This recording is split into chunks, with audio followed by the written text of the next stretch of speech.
Deməli, aparatımızı qoşdum. Qoşandan sonra belə bir ad gələcək. Repetir falan kodla. Onun üçün üstünə sıxırıq.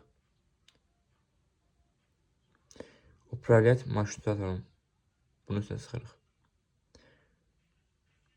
Və belə bir şey gələcək. Bu o deməkdir ki, yəni dalğanla qoşulsun, yoxsa şnurla.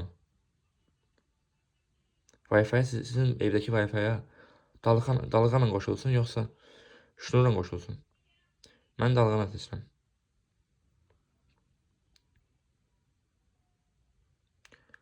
Hansı Wi-Fi qoşulsun?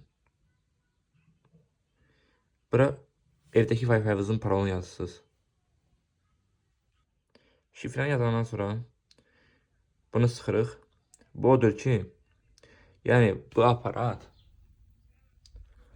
hansı adı versin özünə. Belə olsa 2.4 ilə işləyəcək bu. Yəni ki, sizə necə başa salım.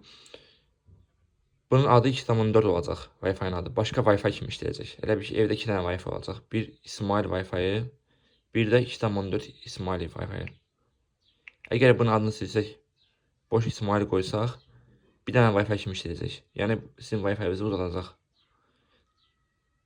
Məsələn, sizə otağa tutulmurdu Wi-Fi.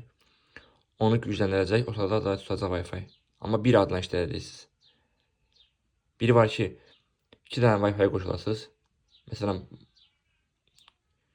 koridorda başqa Wi-Fi-dir, İsmail Wi-Fi-dir. Amma ki, otaqda isə İsmail 2.4-ə qoşulmalısınız. Məcburən. Bunun adını öz Wi-Fi-niz adı kimi qoşsaz, bir dənə Wi-Fi kimi işləyə bilərsiniz.